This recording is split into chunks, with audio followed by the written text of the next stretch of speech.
네, 여러분들 안녕하세요. 시사타파의 심층분석 시작하도록 하겠습니다. 예, 3일 만에 방송합니다. 금토일 최근 들어서 오랜만에 쉬었습니다. 이재명 대통령 어떤 일정 한 두 가지 간단하게 얘기하고 여러분들 그 다음에 1번, 2번, 3번 넘어가도록 할게요. 이재명 대통령께서 청와대에서 주재한 중앙통합방위회의에서 자주국방을 강조하셨어요. 이거 굉장히 중요한 내용이죠. 우리나라의 경제력이나 우리나라의 군사력 정도면 자주국방 하고도 남습니다. 근데 여태까지 어떻게 보면 이 남과 북의 관계가 있다 보니까 미국의 우리나라의 국방력을 의지할 수밖에 없는 상황이었는데, 지금 어떤 트럼프나 세계 정세를 보면 영원한 우방이 없다라는 걸 여러분들이 아마 실감할 거예요. 그래서 국제 정세가 매우 복잡하고 유동성이 있기 때문에, 그리고 자주국방을 하면 저는 우리나라가 통일이 안 되는 이유 중에 가장 큰 게 자주국방이라고 생각해요. 여러분들도 제 말에 어느 정도 동의하실 거라고 생각합니다. 우리나라가 스스로가 나라를 지키지 못하고 미국에 의존을 하고 있다 보니까 우리가 아무리 남북 문제를 해결하고 싶어도 미국의 눈치를 안 볼 수가 없거든요. 그래서 이걸 어떻게 보면 자주국방은 스스로가 나라를 지키고 당연한 것이지만 민족 통일에 더 가까이 가는 길이다라고 저는 생각을 합니다. 그래서 자주국방은 진짜 이거는 쪽팔린 거예요. 우리나라 경제 규모와 군사력을 비교했을 때 다른 나라에다가 무기를 수출하는 나라가 어떻게 국방력은 다른 나라에게 맡깁니까? 전시작전권도 빨리 찾아와야 되겠죠. 그런 것이고, 연일 대통령의 지지율이 계속 오르죠. 우리 이재명 대통령의 어떤 지지율이 지난주에 비해서 또 1.9% 올라가고 있어요. 짠 리얼미터에서도 62.2%입니다. 이거 그리고 민주당도 동반 상승을 해서 53%. 이게 왜 그러냐면요, 여러분들 요즘 뭐 경기도 안 좋고 여기저기 막 국제 정세가 굉장히 복잡하고 그럼에도 불구하고 대통령의 지지율이 오르는 게 전쟁 때문에 그런 거예요. 왜 그러냐면, 비록 먼 나라에서 지금 전쟁이 발생했지만 결국은 이 전쟁이 단순한 어떤 정권의 몰락이나 이런 전쟁을 떠나서 에너지 전쟁으로 전 세계가 지금 타격을 입고 있기 때문에, 결국은 이게 우리와 밀접한 관계가 있다 보니까 밖에서 우리와 어떤 상관없는 전쟁이라고 생각하지만 이게 우리의 어떤 주가나 물가나 삼고 현상이 발생하기 때문에 외국 전쟁이지만 대통령에게 결집 효과가 있는 거예요. 그래서 대통령의 지지율이 올라가는 것이고 거기에 집권 여당에게도 힘이 실리는 거예요. 그래서 그냥 올라가는, 물론 이재명 대통령이 어떤 여러 가지 국정 현안에 대해서 꿰뚫어 보는 시각도 중요한 것이죠. 네, 오늘 방송도 내용과 좀 맞는 채팅을 여러분들에게 부탁드리겠습니다. 방송은 대통령 얘기하는데 공치 못 쓰시는 분들 방송 내용과 좀 맞는 채팅을 부탁드립니다. 그 다음에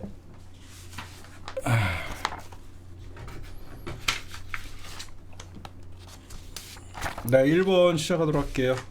서울시장 후보, 먼저 경기도지사 얘기 좀 하고 서울시장으로 좀 넘어갈게요. 지금 경기도지사 후보는 이제 컷오프에서 이제 추미애, 한준호, 김동연 세 분이 이제 본 경선으로 올라간 거죠. 본 경선으로 올라갔기 때문에 4월 5일에서 7일 5, 6, 7, 3일 동안 이제 권리당원 투표 50, 그 다음에 여론조사 50을 합산을 해서 이제 50%가 만약에 3명 중에 1명이 나오면 과반 득표자가 없으면 다시 4월 15일에서 17일 1, 2위 결선 투표가 이루어지고, 아마 제가 볼 때는 결선 투표까지 갈 것 같아요. 바람은 그냥 1차에서 추미애 후보가 50% 이상으로 끝냈으면 좋겠죠. 근데 좀 봐야 될 것 같습니다. 저는 경기도지사는 추미애로 가야죠. 왜냐면 김동연은, 그러니까 지금 추미애 후보 같은 경우는 개혁을 주장하시는 것이고, 한준호는 찐명 8이라고 앉아 있고, 거기에 김동연은 뭐 속죄를 하고 있는 것 같이 얘기하는데, 오늘 추미애 후보 같은 경우에는 법사위원장을 마지막으로 사임을 하고 마지막 소임인 검찰개혁을 본회의를 통과시키면서 자기는 다 했다라고 하는 소회를 밝혔죠. 그래서 저는 왜 추미애 의원이, 그러니까 솔직하게 뭐 개인적인 어떤 호불호도 있지만, 추미애 지금 의원께서 경기도지사가 바람직하다고 생각하는 것 중에 하나는 뭐냐면요, 추미애 후보님이 다음에 만약에 경기도지사를 안 나오면 정치 생명이 좀 위태로울 수가 있잖아요. 어떻게 보면 민주당에서 참 대쪽 같은 분이에요, 제가 보면. 비록 국회의원들에게는 뭐 인기가 없더라도 추미애가 걸어온 길을 보면 정말 어떻게 보면 개혁적인 면이나 이런 거에 대해서는 부정할 수 없는 것이고, 6선까지 했기 때문에 다음에 7선이라는 어떤, 물론 지역구가 바뀌었지만 7선은 좀 요즘 같은 추세에서는 무리가 있죠. 그래서 이제는 그동안 쌓았던, 국회의 입법부에서 쌓았던 경험을 가지고 이제 행정과 어떤 맞물려서 추미애의 진가를 보여준다 그러면 추미애가 갈 수 있는 길은 더 있다라고 생각을 합니다. 제가 한준호라는 정치인의 민낯을 본 게 참 큰 성과라고 생각해요. 저는 한준호는 분명히 문재인 정부 때 영입한 인사예요. 문재인 정부 때 영입한 인사인데, 딱 제가 보면 오리지널 B 플러스예요. B 플러스. 기회주의적인 사람이고, 굉장히 처음에 참 좋게 보고 믿음직스럽고, 민주당에 저런 사람들이 있는 게 참 민주당이 앞으로 미래가 밝다라고 생각을 했는데, 이번에 어떤 이재명 정부 들어서서 저는 옥석을 가리는 좋은 계기가 됐다라고 생각을 합니다. 그래서 한준호 같은 사람들은 제가 보면 정치하면 안 돼요. 이런 사람들은 매사 본인의 정치를 하는 게 아니라 이재명의 길을 가겠다, 이런 건 참, 물론 이재명 대통령이 원하든 안 하든 뭐 하여튼 이런 정치인들은 좀 지양을 하고 싶어요, 저는. 제 개인적으로는. 김동연 후보 같은 경우에는 솔직히 말씀드리면 좀 민주당의 색깔과 맞지 않는 사람들, 저는 뭐 기재부 출신 사람들을 솔직히 제일 싫어합니다. 그러다 보니까 지난번에는 어쩔 수 없이 우리 민주진영이 한 곳이라도 이기기 위해서 김동연에게 올인을 했지만, 지금은 지난 지방선거와는 전혀 분위기가 다르기 때문에 민주당이 진짜 민주당 색깔을 갖고 있는 지방자치단체장이 좀 됐으면 좋겠어요. 그래서 전 개인적으로나 이번에는 추미애에게 기회가 좀 갔으면 좋겠습니다. 지금 예선전을 했는데, 예비경선이라고 하죠. 서로 자기가 1등을 했다라고 얘기하는데 1등 추미애는 확실합니다, 제가 보면. 그쵸? 1등 추미애는 확실하고 뭐 2, 3등이야 자기네들끼리 뭐 싸우고 난리를 부르겠죠. 제가 보면 한준호의 목표는, 저번에도 제가 잠깐 분석을 좀 해드렸지만, 한준호의 목표는 추미애를 3등으로 끌어내리는 거예요. 왜 그러냐면 추미애와 한준호가 결선 투표에서 붙으면요, 소위 A그룹의 파이가 훨씬 큽니다. A그룹과 B그룹의, 제가 아는 A그룹과 B그룹의 차이는 7대3이에요. 찐명파리를 응원하는 애들은 어느새 한 30%는 되지만, 정청래 대표의 어떤 전당대회나 1인 1표제 그리고 합당 찬성 반대의 여론을 보면 7대3 정도의 여론이 나와요.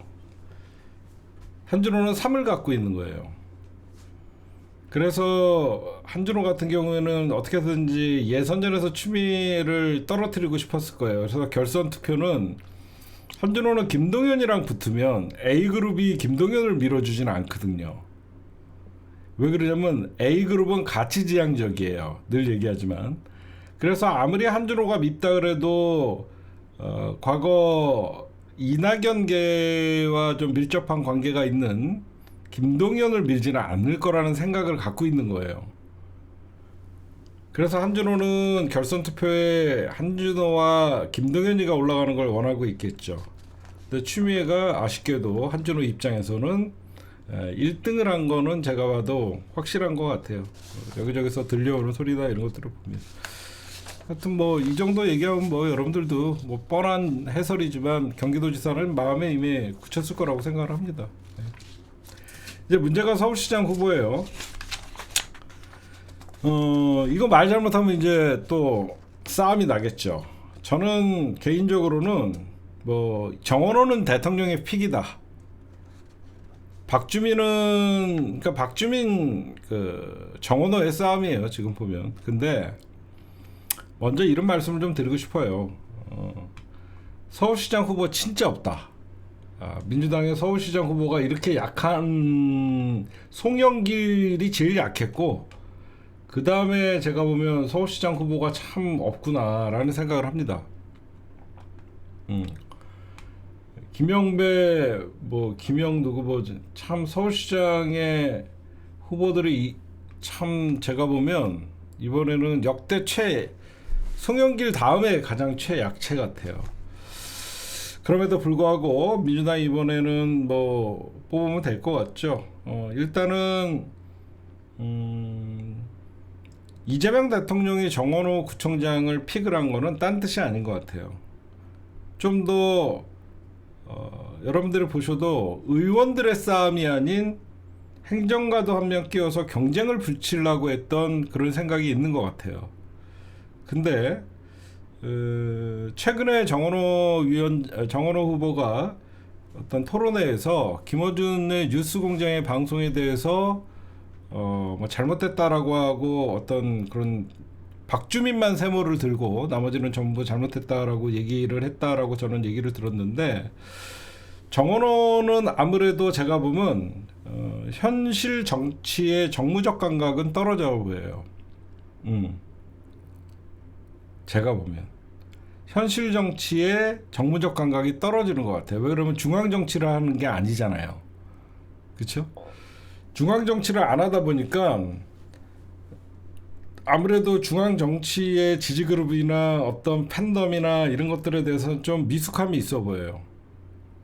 그래서 제가 보면 반사이익을 박주민이 받은 것이죠.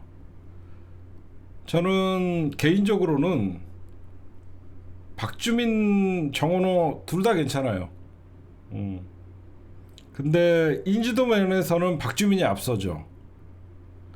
제가 왜 모든 후보가 이번에 서울시장 후보로서 별로라고 얘기했냐면, 제가 늘 강조하는데 서울 시민들, 제가 서울 태어나서 서울에서 자란 입장에서 서울 시민들은 인지도를 되게 중요시해요. 이거는 제가 있는 그대로 말씀드릴게요. 제가 송영길이가 나왔을 때 오세훈에게 더블 스코어로 진다라고 예상했던 것은 딴 게 아니에요. 서울 시민들은 국힘당 지지세도 강하고 중도도 많습니다. 그러니까 서울 시민들의 서중도라고 하는 사람들은 B그룹으로 보면 돼요. 그러니까 자기 이익 중심적인 사람들이 많아요. 박주민과 정원호 인지도가 누가 더 있을까요? 저는 박주민이가 정원호보다는 인지도는 더 있을 거라고 생각해요. 물론 후보가 되면 정원호 후보도 인지도에서 얼마든지 따라잡을 수 있겠죠. 그러면 우리가 상대적으로 오세훈과의 경쟁에서 누가 이길 수 있냐, 그걸 봐야 되니까 본선 경쟁력을 좀 봐야 된다고 생각합니다.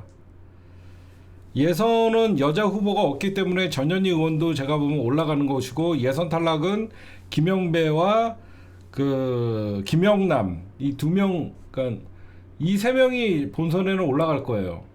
제가 보면 이 세 명이 본선에 올라가고 두 명은 예선 탈락을 할 것 같은데, 제가 참 조심스럽습니다. 제가 뭐라고 서울시장 후보에 누굴 지지하고 누굴 해야 되나. 저는 개인적으로는 박주민을 알죠. 근데 정원호는 잘 몰라요. 죄송하지만 제가 박주민은 잘 알고 지켜보고 그랬는데 정원호는 모릅니다. 서울시장은 행정만 잘해서 되는 일은 아니에요. 서울시장은 국무회의도 들어가는 자리예요. 서울시장은 미래의 대통령 후보가 될 수도 있는 사람이에요.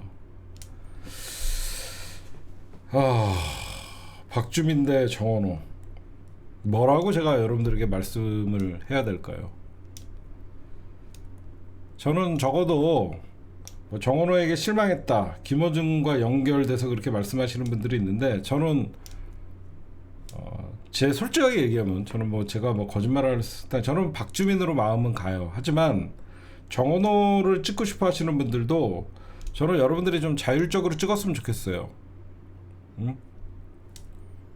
그냥 정원호가 마음에 드시는 분들은 정원호 찍으시고, 저는 그래도 국회 경험이나 이런 것들을 통해서 행정으로 연결시킬 수 있고, 박주민이가 그래도 위기 때 어떤 공치 모임이나 합당 이런 문제를 얘기할 때 그래도 나름 소신 발언을 했거든요.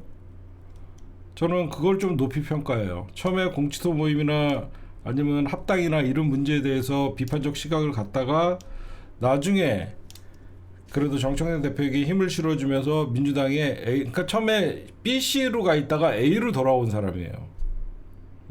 BC로 가 있다가 A로 돌아오면서 했기 때문에, 이걸 갖고 박주민 지지자가 정원호를 욕하고 정원호 지지자가 박주민을 욕하는 일은 없었으면 좋겠습니다. 개인적으로. 알겠죠? 그러니까 제가 여러분들에게 부탁드리고 싶은 것은, 박주민 지지자가 정원호를 욕하고 정원호 지지자가 박주민을 욕하는 일은 발생 안 했으면 좋겠어요. 왜냐면 저도 헛갈려요. 그래서 제가 썩 마음에 드는 사람이 없다는 겁니다. 저도 썩 마음에 드는 사람이 없다라는 얘기를 하는 거예요. 그러니까 여러분들이 괜히 제가 누구 찍어라 그래갖고 서울시장에 아무것도 아닌 제가 큰 어떤 영향력이 얼마나 되겠냐마는, 하여튼 그러니까 이쪽 판세를 잘못 읽고 김어준이 잘못했다 잘됐다 이런 것들은 뭐 정원호가 미스할 수는 있죠.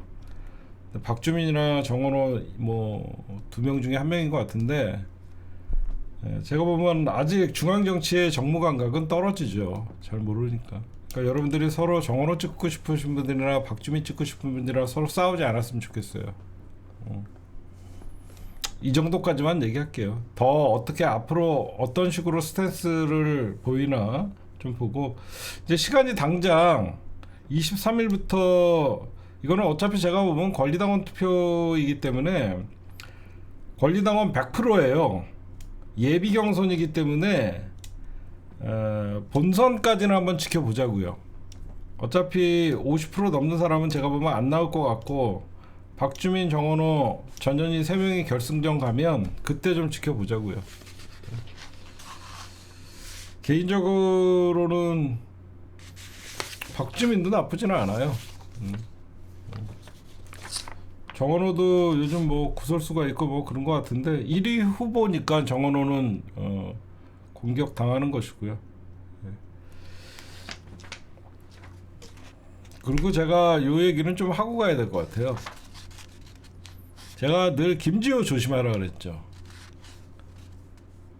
김지호가 김병욱 공격하는 거 보면서 참 오리지널 B구나 라는 생각을 했습니다. 민주당 성남시장 선거에서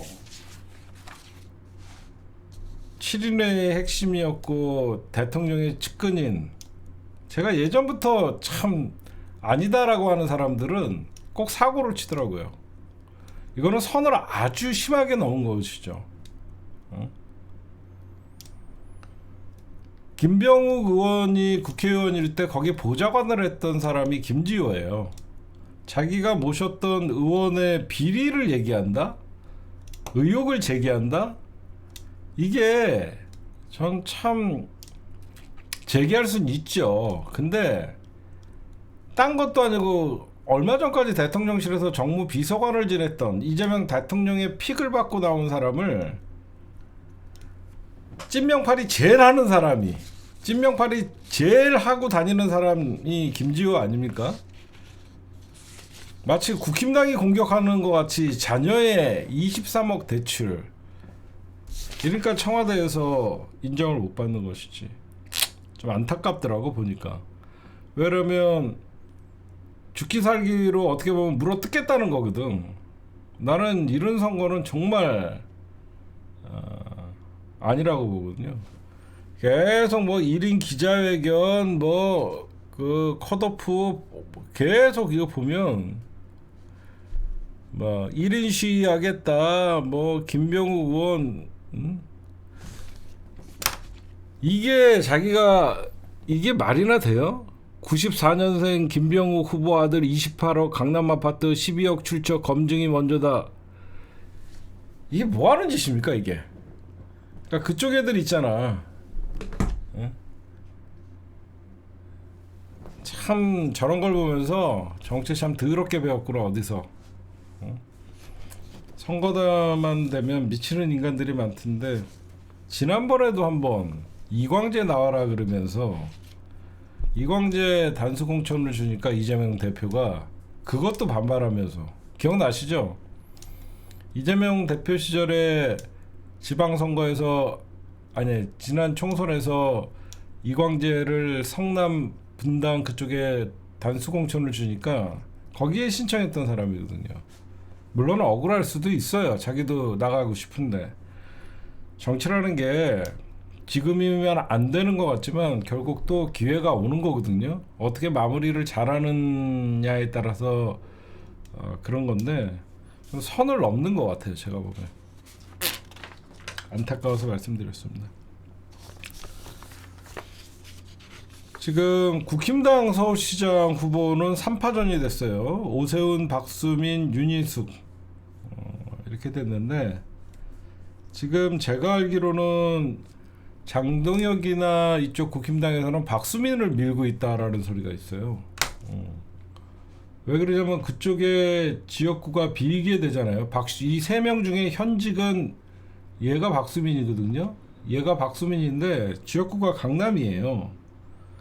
그래서 얘를 후보로 올리면 강남에 자리가 하나 늘어나잖아요. 그래서 이쪽에 누구가 노린다는 소리도 있고. 하여튼 근데 아무래도 이 땅이숙이나 아무래도 인지도나 그런 면에서는 오세훈이가 제일 세겠죠. 한동훈이 못 가죠. 한동훈이는 못 가죠. 한동훈이는 국힘당 소속이 아니잖아요. 하여튼 다음 달 18일 4월 18일 날 후보를 확정한다라고 하니까 그렇게 보시면 될 것 같아요. 그 다음에 유시민 작가의 ABC 그렇게 보시면 될 것 같습니다. 네, 유시민 작가가 지난주에 ABC론을 매블쇼에서 들고 나와서 얘기를 했는데 그 여파가 꽤 오래가네요. 저는 이게 왜 이렇게 논란이 되지? 저는 그렇게 생각을 안 했는데 이 논란이 꽤 오래가고 이유는 긁힌 사람들이 오히려 더 공격을 A라고 생각하는 사람들에게 더 하는 것 같아요. 제가 먼저 본론부터 말씀드리면 유시민 작가의 ABC론에 많은 사람들이 공감하는 이유는 딴 게 아니에요. 이거는 제가 직접 제 개인적으로 분석한 건데 여러분들이 불안한 마음을 유시민 작가의 ABC론으로 안정감을 찾은 거예요. 그게 무슨 말이냐면 이재명 대통령을 지지하는 거는 똑같습니다. A나 B나 B, C나 다 똑같았어요. 근데 A라고 유시민 작가님이 어떤 그 속하는 사람들의 그 전통적인 지지자들이 있었죠. 이 사람들의 심리가 뭐였냐면 이거는 제가 분석한 거예요. 이 사람들의 심리는 뭐냐면 이재명을 지지하고 이재명 대통령을 성공한 대통령으로 좀 만들긴 해야 되는데 지금 검찰개혁 문제나 인사 문제나 이런 걸 봤을 때는 마음에 안 들어. 그쵸? 마음에 안 들어. 근데 그런 마음에 안 드는 본인의 마음을 사실 외형적으로 드러내지는 않았어. 그러다 보니까 솔직히 속마음이 내가 반명인가? 스스로 이런 걸 되물었던 거야. 제가 심리를 분석해 보니까 왜 이 유시민 작가의 ABC론에 많은 사람들이 공감을 했냐면 이재명 대통령의 좋아, 대통령 자체가. 근데 찐명파리 하는 애들에게 때로는 힘을 실어주는 듯한 X의 글이나 그런 찐명파리들과의 어떤 힘을 실어주는 것 같은 느낌, 이런 것들이 굉장히 불만이 있었던 거야 사실 사람들이. 그러다 보니까 본인 스스로가 나는 이재명을 좋아하고 지지하고 싶은데 내가 대통령의 어떤 그 행보나 이런 것들에 대해서 좀 반감이 생기다 보니까 내가 반명인가 하면서 스스로에게 물어봤던 거야. 스스로에게 내가 반명인가? 물어봤는데 그거를 유시민 작가가 당신들은 반명이 아니요 라고 하면서 전통적인 가치 중심의 민주당의 지지자라고 해주니까 안도의 한숨을 쉬는 거죠. 제가 여러분들의 심리를 잘 분석했죠. 그쵸? 나는 정말 어떻게든지 이재명을 성공시키고 싶고 정말 민주당을 위해서 이재명 대통령이 당선된 게 너무 좋아. 근데 그렇게 지지했는데 검찰개혁이나 인사나 그 찐명파리하는 애들이 정말 미워 죽겠는데 걔네들한테 때로는 힘을 실어주는 모습에 굉장히 마음이 안 좋고 점점 좀 불만이 좀 있었단 말이야. 그러다 보니까 스스로가 내가 반명인가? 난 반명이 아닌데 왜 내가 이런 마음이 들지? 막 이런 생각을 했던 거지. 근데 그거를 딱 짚어준 거야. 이 사람들은 가치 중심의 사람들이다. 김대중, 노무현, 문재인 그리고 이재명이라는 민주당의 전통성을 중요시하고 어떤 이익보다는 가치를 중심으로 하면서 사람들이 안도의 숨을 쉬면서 이제 난리가 난 거지. 난 반명이 아니었구나. 내가 정상적인 지지자구나라는 안도감을 준 거예요. 제 말 맞죠? 그렇죠? 저는 그렇게 생각을 해요. 내가 이거 잘못 생각하는 건가? 라고 생각했는데 아니구나. 내가 정상적인 지지자고 내가 더 민주당을 사랑하는 사람이구나라는 안도의 감을 유시민 작가의 ABC론에서 얻은 것이고, 제가 보면 그다음에 B그룹은 어떤 긁혔다라는 표현은 뭐냐면, 사실 이 B라는 사람들의 특징은 뭐냐면요, 본질을 왜곡을 해요. 제가 보면 본질을 왜곡을 하는 게 B들의 가장 단점이에요. 그걸 지적한 거예요. 유시민 작가가 이익 중심이라고 하는 거에 대해서는 저는 동의하지는 않아요. 이익 중심이 아니라 사익 중심이에요. 누구나 자기의 이익을 위해서는 저는 나쁘게 보지 않아요. 정치나, 저도 지금 제가 방송을 하지만 제가 무조건 이 방송이 공적 가치 중심적인 방송은 아니죠. 저도 사적인 이익과 공적인 가치가 있는 것이죠. 그렇죠? 이거는 저는 유시민 작가의 저 그래프 중에 가치, 이익인데 그건 사익이라고 표현하는 게 맞아요. 그래서 공익과 어떤 가치와 사익의 어떤 그 굴레에 있는 사람들, 저는 그거인데, 이 B그룹이 그러니까 지금 사익을 추구하는 사람들의 특징은 뭐냐면요, 본질을 왜곡하는 데 가장 큰 문제가 있어요. 대표적인 게 뭐냐면 장인수 기자의 보도예요. 그렇죠? 그러니까 요즘 제가 B그룹이라고 속하는 사람들이 긁혀갖고 난리치는 걸 보면서 가장 느낀 게, 본질을 왜곡해서 자기네들의 팬덤을 형성하려고 하는, 그래서 제가 사익이라고 하는 거예요. 왜 자꾸 제가 이익이 아니라 사익이라고 하냐면, 민주당에 새롭게 영입된 많은 어떤 새로운 뉴 이재명이라고 하는 그런 정치 세력들은 되게 좋은 현상이라고 제가 계속 말씀드렸죠. 왜 그러냐면 이재명 대통령이 50% 미만 49.8% 정도의 지지로 당선이 되셨는데, 지금 대통령의 지지율이 65%, 70% 가까이 지금 가고 있잖아요. 그러면 밖에서, 즉 이재명 대통령에게 투표를 안 했던 외부인들이 15%가 대통령의 어떤 국정 철학과 지지를 보낸다고 하면서 뉴 이재명 그룹을 형성했다라는 것은 되게 좋은 현상이죠. 근데 이런 좋은 현상을 본인들의 사익을 위해서 왜곡하고 변절해서 민주당의 갈라치기 요소로 쓰는 그 문제를 지적한 거예요.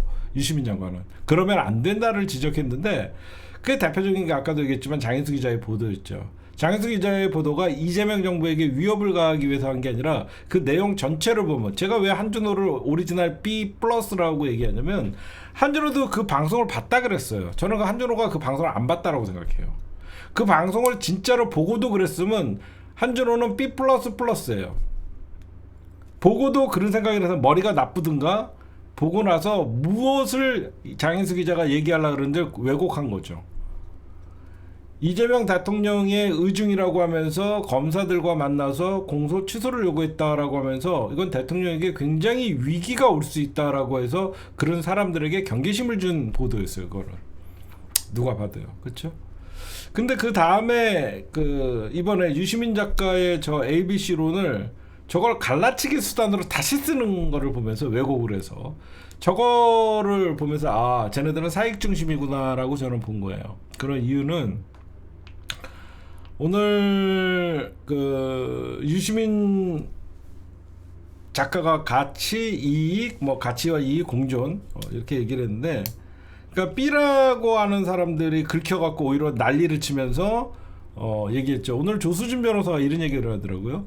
유시민 작가가 저 발언을 해서 더 분열을 조장했다라고 하는 사람들은 어떤 이해력이 딸린다든가, 유시민 작가가 저 ABC론을 얘기한 거는요, 지금 민주당이 지지층들이 엄청나게 분화되고 있다, 현재 분열이 심하게 되고 있기 때문에 이런 식으로 가면 안 된다가 핵심이에요.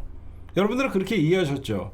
이미 민주당은 찐명파리를 하는다라고 하면서 벌써 제가 계속 강조하잖아요. 그런 사람들이 있는 것이고, 전통적인 민주당의 지지층들은 중심을 잡고 모두가 이재명의 지지자다라고 하면 벌써 분화가 됐다라는 거고, 가정하에 유시민 작가가 왜 이렇게 지금 민주당 지지층들이 분화가 되고 있냐, 그 원인을 설명을 해준 거예요. 마치 이 B그룹에 긁힌 사람들은 유시민의 저 ABC론 때문에 민주당 지지자들이 분화가 된 것 같이 하는 그런 왜곡된 어떤 그 논평들을 하고 있는 것이죠. 저는요, 오늘 저런 생각을 해요. 사람들은 A와 B가 다 공존합니다. A와 B가 다 공존을 해요.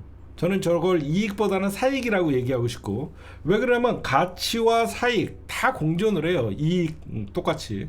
근데 여러분들이 저한테는 오리지널 A라고 얘기하는 이유 중에, 저는 왜 저는 가치 중심이라고 생각하냐면요, 누구나 여러분들 자기의 이익을 따지지 않고 세상을 살지는 않아요. 근데 적어도 내 앞에 보이는 이익보다는 가치를 중요시하는 그런 사람들이, 그걸 억제할 수 있는 사람들이 더 민주당의 전통적인 지지자라고 보고, 내 앞에 있는 눈의 이익과 사익에 눈이 멀어서 가치를 외면하는 사람들이 점점점 민주당의 그 이재명 정부의 찐명파리라면서 그 사람들이 점점점 나대서 그런 거라고 생각해요. 왜 그러냐면, 저도 왜 가치와 이익, 사익 사이에 갈등이 없었겠어요. 근데 어느 순간부터 결국은 이익을 따지다 보면 가치를 버려야 되지만, 가치를 따지다 보면 이익이 돌아와요. 세상은 그래요. 그래서 늘 저희는 왜 가치 중심적으로 정치를 바라봐야 된다고 생각하냐면, 지금은 내가 가치를 선택해서 이익을 외면했다고 생각하지만 아니에요. 가치를 더 중요시하고 내 눈앞에 보이는 이익을 조금 멀리하면요, 지금은 당장 내가 손해보는 것 같지만 나중에 그 가치가 나에게 돌아오는 이익은 더 크다고 봐요. 그리고 지금 내 눈앞에 당장 보이는 사익과 이익에 눈이 멀어서 가치를 외면하고, 이제 과거의 김대중, 노무현, 문재인이라는 전통적인 민주당의 정치권들을 아예 죄인 취급을 하고, 새로운 뉴 이재명과 함께 정치를 시작했던 사람들, 이재명 대통령이 당선된 다음에 들어온 정치 그룹들과 같이 새로운 판을 짜려고 하는 사람들, 이 사람들은 본인들의 사익과 이익을 위해서 가치를 저버린 것이죠. 그러면 가치도, 그러니까 이익도 저버리고 나중에 가치도 회복할 수가 없어요. 그래서 사람은 누구나 자기 이익과 사익을 추구를 하죠, 인간이면. 근데 이 가치 중심적인 사람들은 그런 갈등에서 적어도 사익과 이익보다는 가치의 중심을 더 높게 보고 하다 보니까 여러분들과 내가 공감대가 더 있는 것인가 아닌가 생각을 하고, 가장 유시민 작가가 얘기하고 싶었던 것은 왜 새롭게 들어온 이 귀한 뉴 이재명이라는 이재명 대통령을 과거에는 지지하지 않았지만 이제 지금 이재명을 대통령 만들어 놓고 보니까 너무너무 잘해서 이렇게 좋은 정치인이었구나 라면서 이재명을 재발견한 사람들을 왜 찐명파리하는 소위 B그룹들이 이 사람들을 이용해서 왜 갈라치기를 하냐. 그러면 안 된다가 이 ABC론의 핵심이라고 나는 이해를 했거든요. 왜 나는 그렇게 이해를 했는데 딴 사람들은 유시민이 민주당을 갈라치겠다 이런 얘기를 하는지 저는 이해를 못하겠어요. 똑같은 얘기를 들었는데 그러다 보니까 가장 큰 문제가 이 긁힌 사람들, ABC론에 긁힌 사람들이 A그룹을 반명몰이하는 게 가장 큰 문제예요. 제가 보면. 그쵸?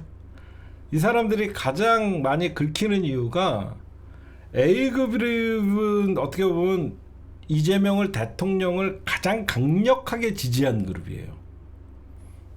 여러분들이 왜 유시민의 어떤 ABC론에 적극적으로 공감을 하면서도 유시민을 비판하는 사람들에 대해서 여러분들이 반발을 하냐면 A그룹이 진짜 어떻게 보면 이재명 대통령을 만든 그룹이란 말이야. 사실 뉴 이재명이라는 B그룹은 이재명 대통령 이후에 나온 사람들이란 말이야. 그쵸? 그럼 이재명 대통령이 당선돼서 현재 이재명 정부를 만드는 과정에 B그룹은 없는 거야. 뉴 이재명이라는 지지층은 없는 거란 말이야. 근데 이재명 대통령을 가장 적극적으로 지지하고 지켰던 A그룹을 반명으로 몰이를 하면서 민주당의 이재명 대통령 이후에 들어온 그룹과 손을 잡고 찐명이 모든 권력을 새롭게 다시 재편해야 된다라고 하는 거에 반발감이 드는 거죠. 제가 보면 C는 A와 B의 교집합. C는 나쁜 게 아니죠. C는 적절하게 가치를 추구를 하고 때로는 이익을 중심적으로 보면, 그래서 오늘 최강욱 의원이 이런 말씀하시잖아요. 그러니까 이해찬 대표님이 과거에 B와 C의 그룹이 많이 있으면 있을수록 더 좋은 것이다. 너무 가치 중심적으로 가도 안 되고 너무 이익 중심적으로 가도 안 되고 A와 B가 가장 공존하는 C그룹이 가장 많이 해야지 많이 있다. 저는 A예요. A. 그래서 여러분들이 그걸 좀 보셔야 되고, 그래서 제가 오늘 말씀드리고 싶은 것은 이번에 많은 사람들이 유시민 작가의 글에 공감을 하고 결국은 유시민이 옳다 안 옳다 그 얘기가 핵심이 아니라 유시민 작가의 말에 의해서 내가 반명이 아니라는 거를 다시 한번 확신할 수 있는 기회가 돼서 여러분들에게는 심정 안정제 역할을 한 것이다. 그게 대표적인 게 검찰개혁의 분수령이었고 합당 문제, 1인 1표제, 사사건건, 어떻게 보면 민주당 전통적 지지자와 부딪혔던 소위 긁혔다는 B그룹들과의 대치 상황.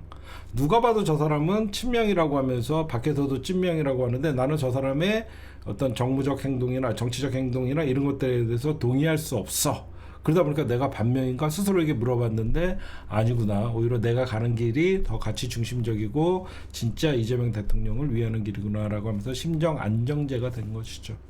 그렇게 분석을 하면 좀 될 것 같아요. 제가 요즘 가장 이해가 안 가는 게 누구죠? 최근에 무슨 교수라고 있더라고요. 그렇죠? 누구 교수가 병자 정치론이라는 말에는 때려 죽이고 싶었어요. 그 새끼를. 함동규? 노무현 대통령과 문재인 대통령에게 어떤 정치적 향수나 빚이 있다라고 생각하면 그게 병자 정치론이라는 거예요. 근데 이런 인간들을 방송에 출연시켜갖고 같이 맞장구 쳐지는 사람들은요, 정신을 차려야 됩니다.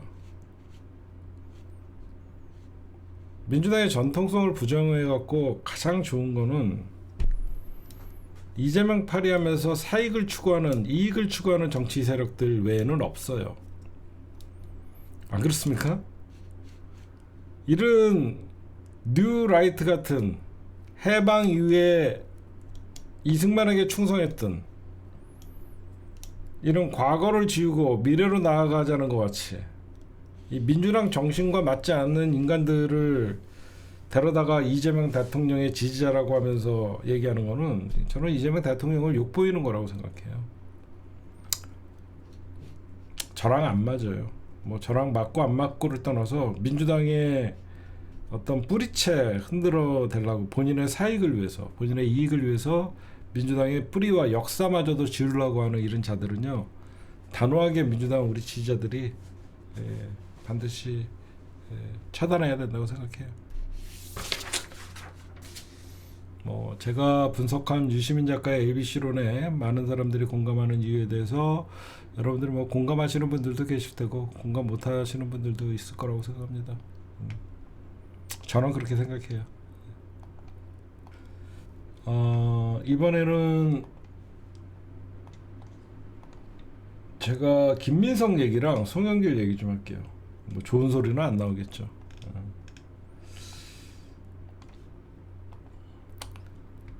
오늘 마지막으로 김민석 국무총리가 국정 설명을 했어요. 뭐 이것도 왜 하는지는 잘 모르겠습니다.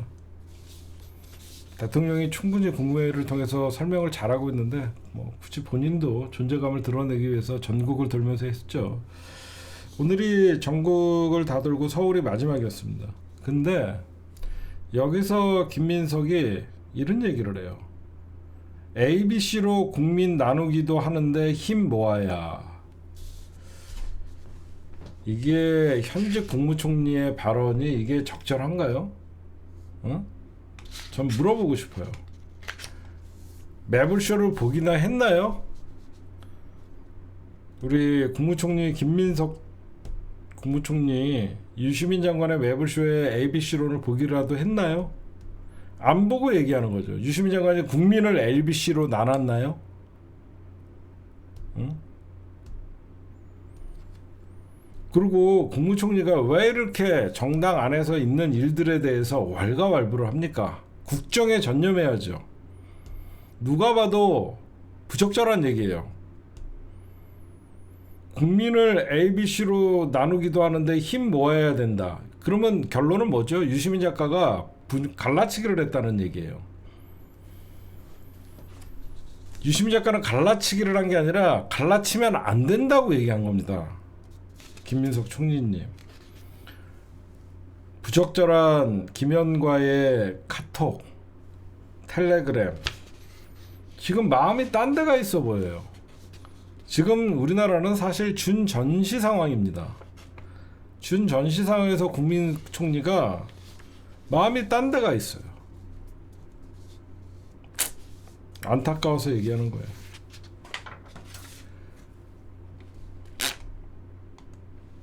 그 다음 송영길 전 대표 얘기 좀 할게요.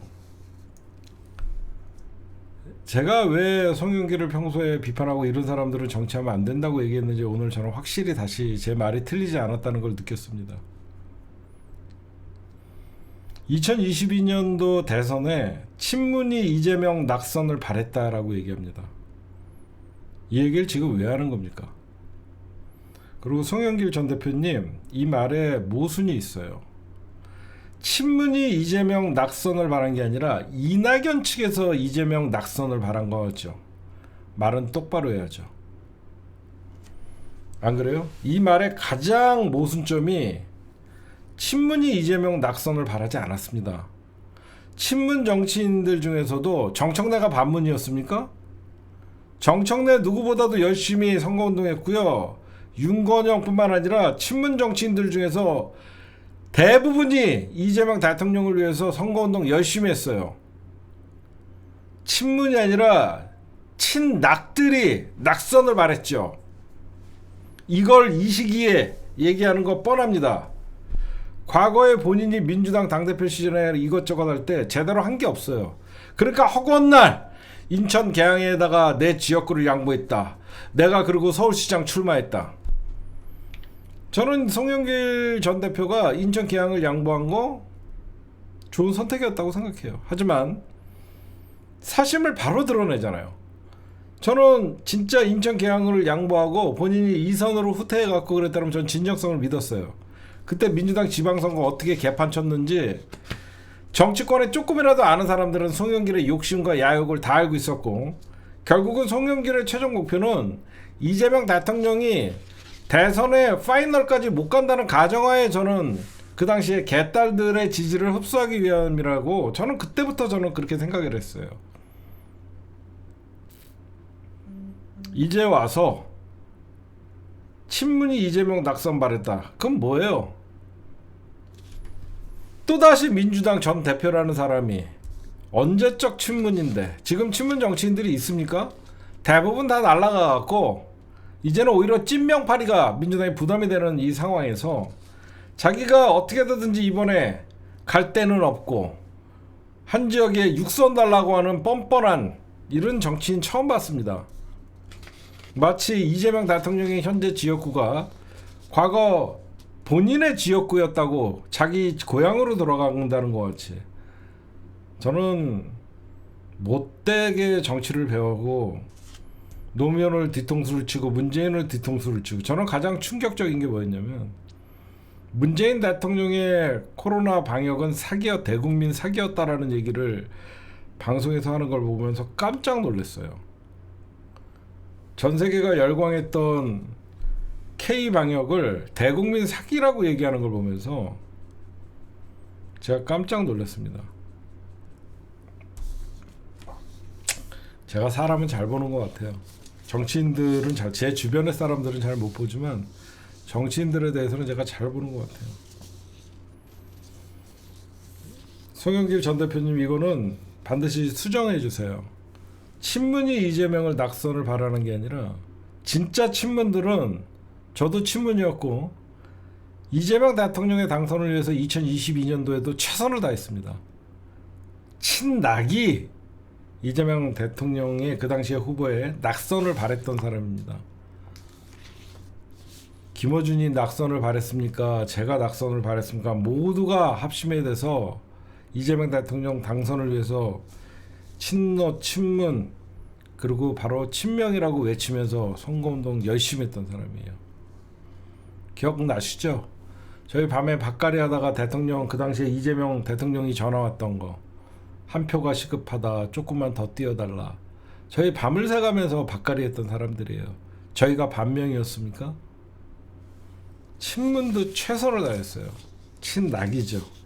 이제 와서 이런 얘기하면서 허구한 날 개항을 비워줬다. 당신의 말은 절대 아무것도 안 믿어요. 그 다음에 오늘 여러분들 정청래 대표께서 봉화마을 가갖고 이재명 대통령, 노무현 대통령에게 검찰청 폐지했다라고 하면서 눈물을 흘렸다라는 여러분들 기사 많이 보셨을 겁니다. 그렇죠? 이거는 참 저도 좀 찡했는데,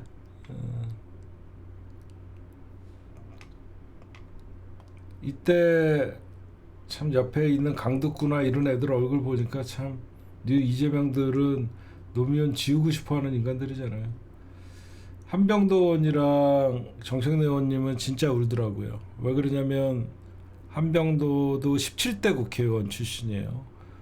거기서 유일하게 17대에서 지금 민주당 지도부에서 17대에서 열린 우리당으로 당선된 사람이 정청래와 한병도입니다. 일단 내가 아까 사진을 좀 다운 받았는데 어디 갔는지 모르겠네요. 잠깐만. 그러면서 노무현 대통령 영전에 검찰청 폐지했습니다라고 하면서 도장님 꽃이 지나고서야 봄인 줄 알았습니다. 어느새 더 많은 노무현이 피어났습니다. 더불어민주당 대표 정청래 이렇게 쓰셨죠. 참 감회가 새로우실 것 같아요. 여러분들에게 좀 보여드리면, 잠깐만요.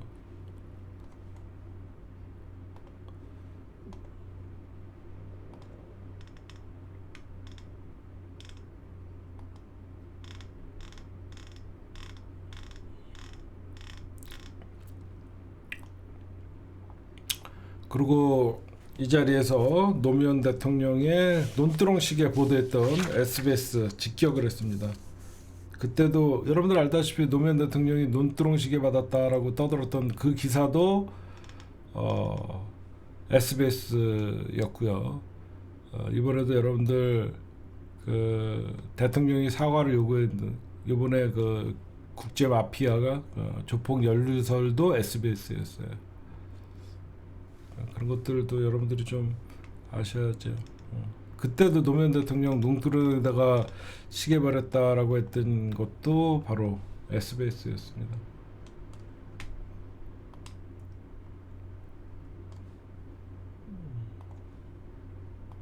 이 사진 보시면 될 거겠죠.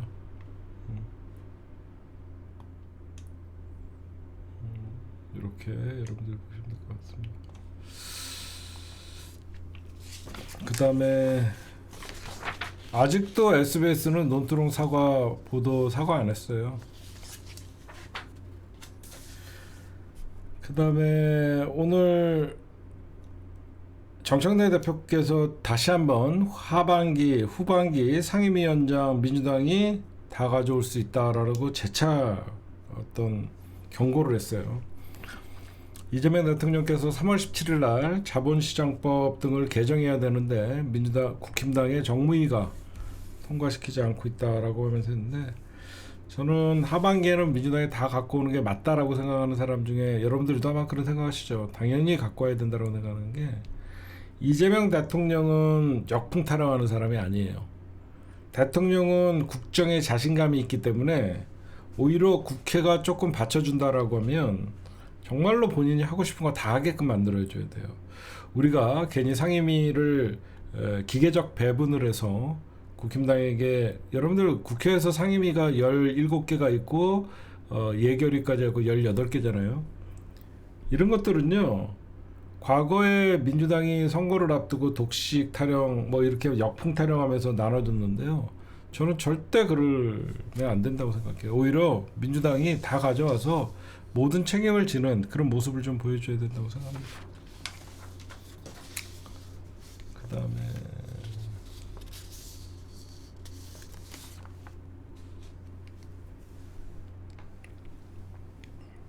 3번 한 다음에 나머지 뉴스 몰아서 할게요.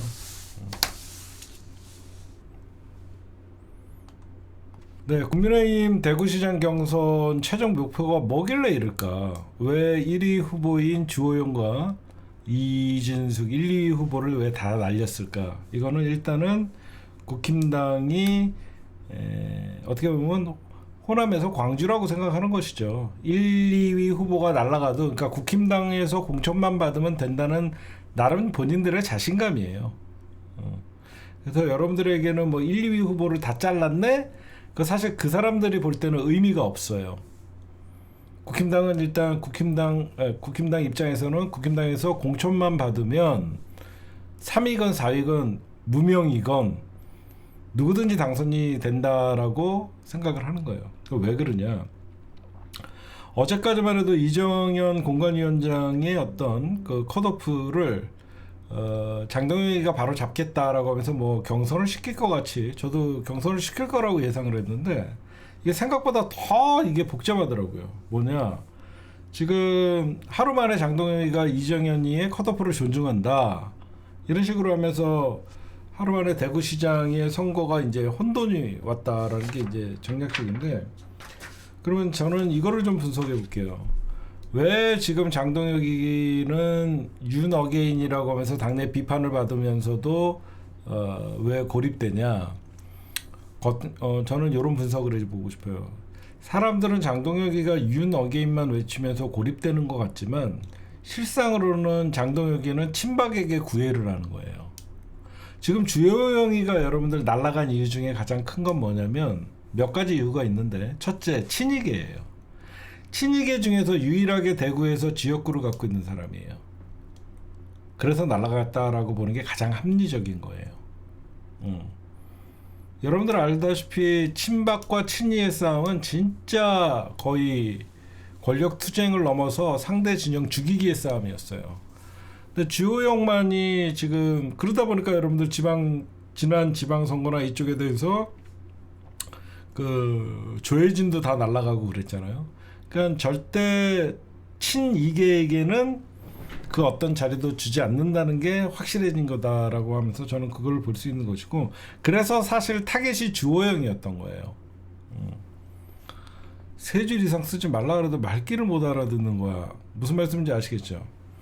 그러면서 주호영을 혼자만 컷오프 시키면 면이 안 서죠. 그래서 이준석을 세트로 날린 거예요. 그 이유는 이준석이가 어떻게 보면 이재명 정부 걔네들 입장에서는 이재명 정부의 어떤 가장 대항했던 방송통신위원장을 걸고 이재명 정부 초기에 가장 그 대항했던 이미지가 있고, 그래서 어떻게든지 국회로 입성시키기 위해서 더 큰 정치를 국힘당을 위해서 해야 된다라고 하면서, 그러다 보니까 주호영은 어떤 법정 투쟁을 불사하고 다시 자기가 경선에 반복되게끔 하겠다.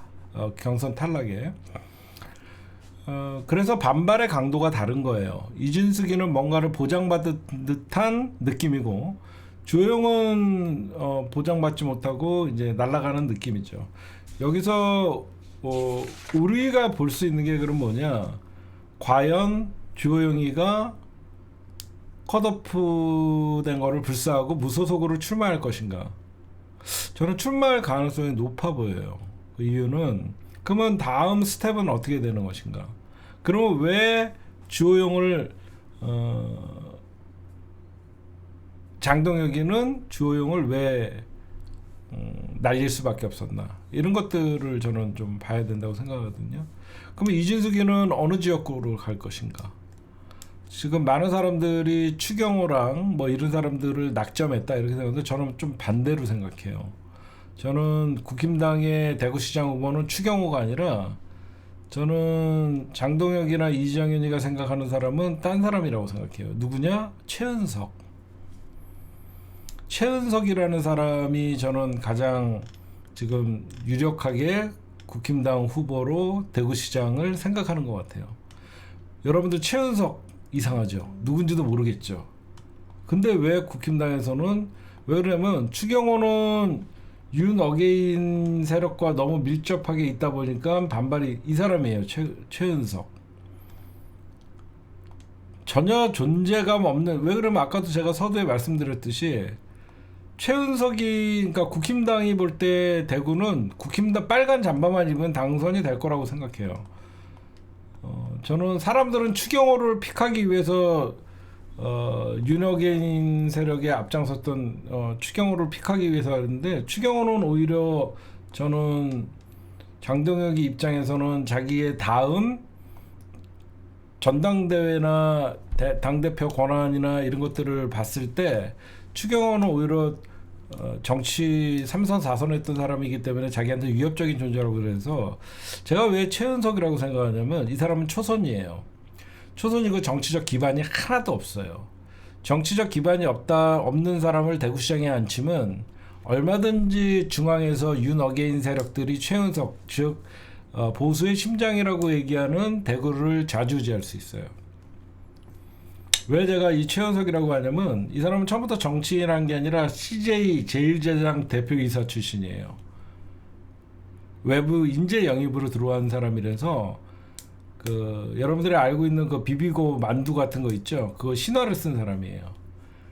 그래서 지역 연고는 대구 광역시 출신이지만 정치 신인이기 때문에 중앙에서 다루기가 좋은 거예요. 특히 보수의 어떤 상징성을 갖고 있는 대구의 추경호 같은 애들이 오면 중앙 정치에 오히려 영향력을 끼치는 게 장동혁의 입장에서는 부담스러울 수가 있어요. 그래서 저는 오히려 지금 국힘당의 윤어게인 세력들은 전체적으로 전부 최은석을 믿을 거라고 저는 생각해요. 물론 인지도가 떨어지지만 저는 최은석을 밀 거라고 생각하고, 최근에 어떤 추경호나 과거의 친윤 세력들이 윤어게인과의 단절을 얘기함으로써 추경호가 앞으로 어떤 대구시장의 공천을 위해서는 지금 입을 다물고 있지만 태도를 바꿀 수 있는 여지가 분명하기 때문에 국힘당은 저런 선택을 했다라고 생각해요. 이 사람은 초선이고 정치적 기반이 없어요. 그러다 보니까 얼마든지 갖고 놀 수가 있죠. 그래서 제가 보는 게 이거예요. 최은석을 대구시장 후보로 앉히면 이진숙이가 갈 곳이 열리는 거죠. 그 딜이라고 봐야죠. 그쵸? 최은석이를 대구시장에 놓고 이진숙이를 최은석의 지역구인 대구 동구 군위갑으로 심는 것이죠.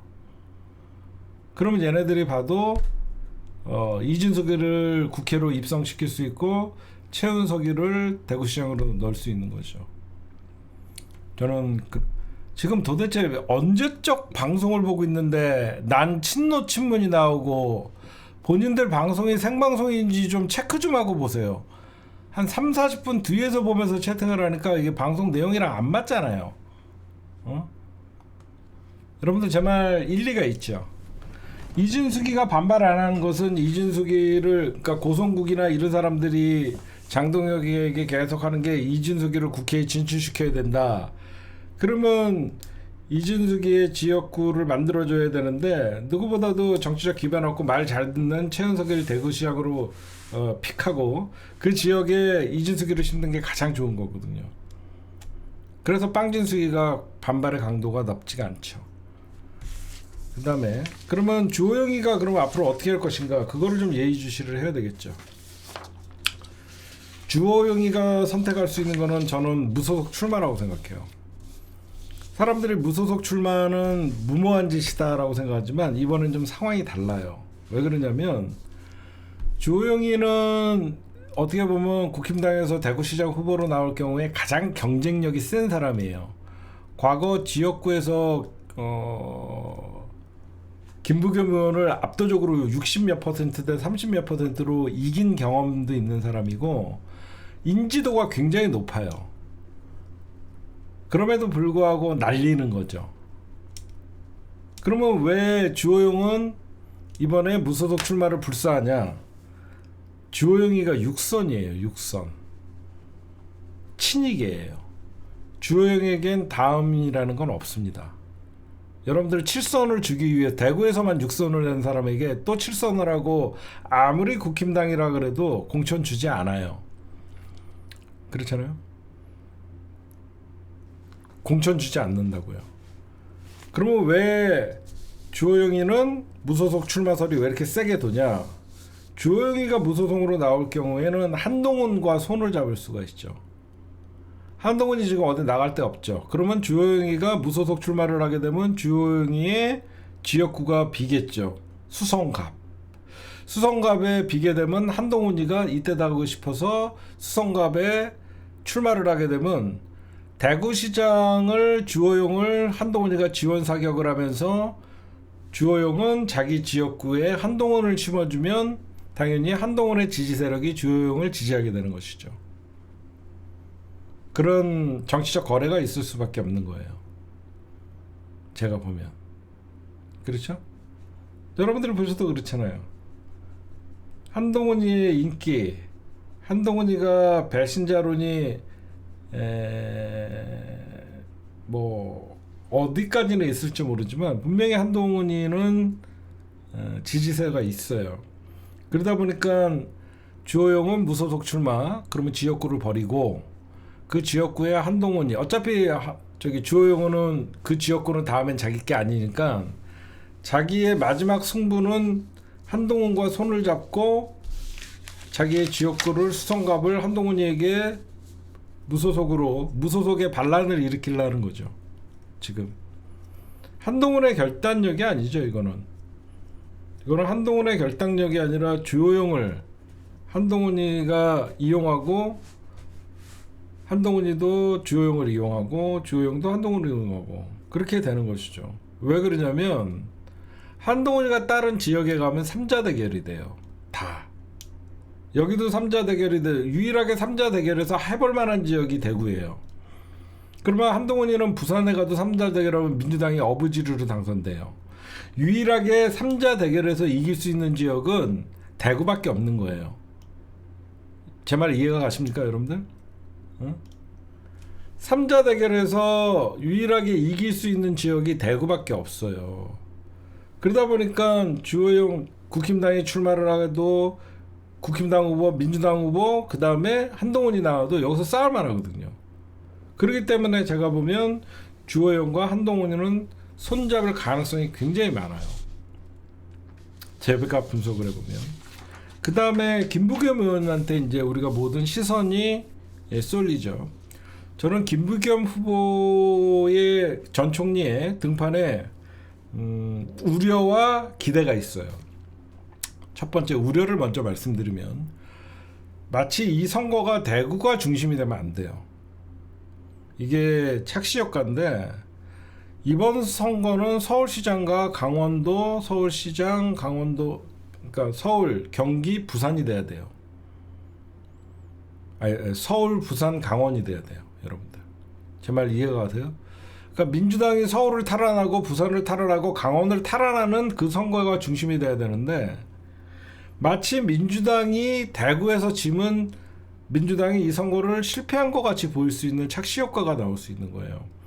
김부겸은 이기면 대성공이지만 저도 아무렇지도 않게 김부겸 후보가 어떤 이 선거의 중심이 되면 안 돼요.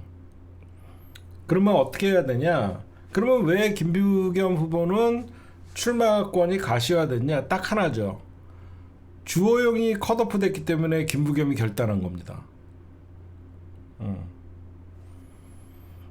주호영이 컷오프 되지 않았으면 김부겸 안 나왔을 거예요. 가장 유력한 후보였던 김부겸이 컷오프 됐기 때문에 주호영이 컷오프 됐기 때문에 김부겸이 결단할 수 있었던 거예요. 그렇잖아요. 그러면서 이제 김부겸 전 총리가 조건을 달죠. 대폭적인 대구 지원을 해달라. 어떤 공약이 있어야 된다는 거예요. 왜냐면 전 총리까지 한 사람이 대구시장에 도전할 때는 그래도 중앙정부나 당 차원에서 어떤 지원 정책이 필요한 거예요. 과거에 어떤 게 있었냐면 예전에 지금의 국힘당 공관위원장 있죠. 예전에 국힘당 공관위원장 이정현이가 순천에서 당선될 때 자기가 박근혜의 실세라고 하면서 물밑에서는 경로당에서 살다시피 하면서 지역 민심을 자극했죠. 그러면서 이정현이가 자기가 박근혜의 핵심이기 때문에 예산 따오겠다라고 하면서 실제로 예산을 따와갖고 순천이나 이쪽에 많이 자기가 어떤 여러 가지 사업을 했어요. 김부겸이 그 롤모델을 보는 거예요. 그래서 이번에 그냥 민주당 간판 달고 나를 내보내지 말고 그러면 민주당에서 어떤 지원 정책이나 이런 것들이 좀 뒷받침했으면 좋겠다 라고 얘기하는 거예요. 당연히 그 정도는 요구할 수 있겠죠. 그렇죠?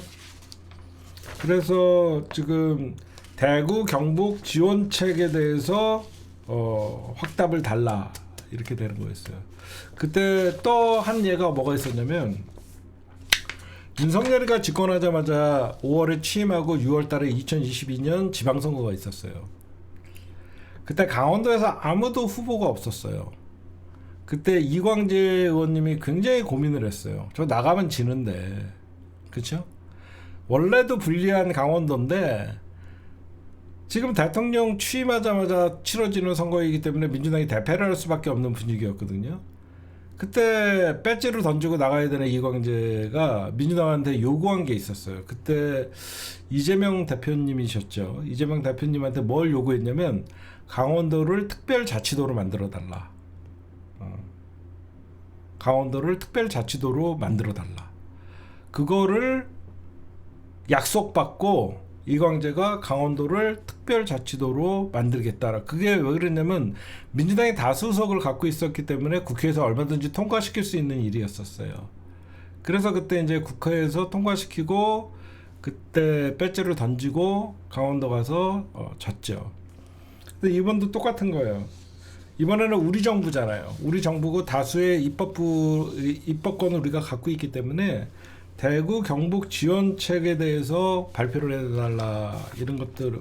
비록 대구 경북이 통합은 안 됐지만 그럼에도 불구하고 대구 경북의 지원책을 중앙정부 또는 민주당에서 만들어 달라라고. 당연히 정청래 대표는 오히려 김부겸 후보에게 전 총리에게 대구시장 후보로 띄워달라라고 한 거는 당연히 그런 지원책도 마련하겠다라는 게 내심 포함되어 있는 거예요. 그러니까 지금 민주당이 그러면 왜 대구에 이렇게 신경을 쓰냐? 혁명적 선거를 하려는 거예요. 민주당이 과거에 대구를 한 번도 이기지 못했죠. 대구시장 같은 경우에. 이번에 민주당이 서울, 부산, 그리고 강원 여기를 이기면 당연하다고 지금 생각해요. 분위기가. 거기에 이제 대구까지 민주당이 이기게 되면 정말로 민주당은 이번에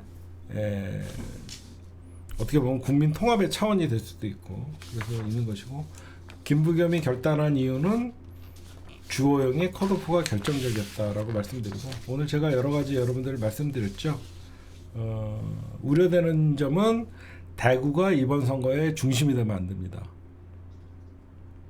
관심은 부산과 서울, 강원, 특히 서울과 부산이 민주당이 이 두 곳을 다시 빼앗아 오면 다시 우리가 찾게 되면 이쪽이 중심이 돼야 돼요.